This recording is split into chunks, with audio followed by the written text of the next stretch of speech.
यह उस काल की बात है जब समय नहीं था, ना दिशा थी, ना आकाश, ना पृथ्वी, ना सूरज, ना चंद्र, ना तारे। बस एक ही शक्ति थी जो निराकार, अजन्मा और अविनाशी थी। वही परम शक्ति भगवान शिव। जब सृष्टि की रचना प्रारंभ हुई तो भगवान विष्णु क्षीर सागर में योग निद्रा में लीन थे। वहीं ब्रह्मा जी ने कमल से जन्म लिया। दोनों के मन में प्रश्न उठा, मैं कौन हूं? धीरे धीरे यह जिज्ञासा अहंकार में बदल गई। ब्रह्मा जी गर्व से, मैं सृष्टिकर्ता हूं, मैं ही सबसे पहले प्रकट हुआ। इस ब्रह्मांड की उत्पत्ति मुझसे हुई है। मैं पालक हूं, सृष्टि का संतुलन मुझसे है। बिना मेरे यह ब्रह्मांड टिक नहीं सकता। उनकी यह बहस इतनी बढ़ गई कि दोनों देवताओं की ऊर्जा कांप उठी। तभी आकाश गूंज उठा, विद्युत चमकी, दिशाएं डोल गईं और एक अनंत अग्नि स्तंभ प्रकट हुआ। उस स्तंभ का कोई आदि नहीं था, कोई अंत नहीं।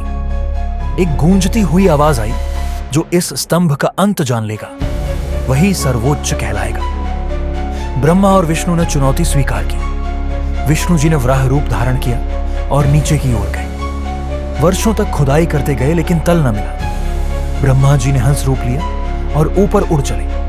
उन्हें भी कोई छोर न दिखा। तभी उन्हें एक केतकी का फूल मिला जो स्तंभ से गिर रहा था। ब्रह्मा जी ने उस फूल से कहा, मेरे झूठ को गवाही दे दो कि मैंने स्तंभ का सिर देखा है। केतकी फूल मान गया। ब्रह्मा जी नीचे आए और झूठ बोल दिया, मैंने स्तंभ का शीर्ष देख लिया है, मैं श्रेष्ठ हूं। ब्रह्मा के झूठ और अहंकार से पूरा ब्रह्मांड हिल उठा।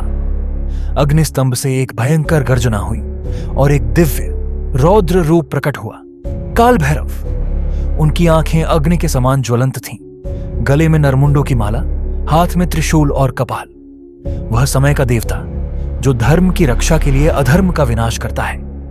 काल भैरव ने कहा, ब्रह्मा, तूने सत्य का अपमान किया, अहंकार में झूठ बोला, इस पाप की सजा मिलेगी।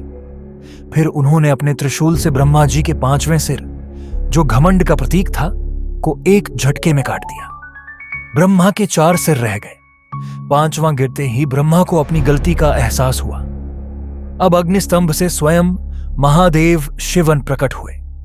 उनका रूप शांत था, पर आंखों में ब्रह्मांड की चेतना थी। शिव बोले, अहंकार ही विनाश का मूल है।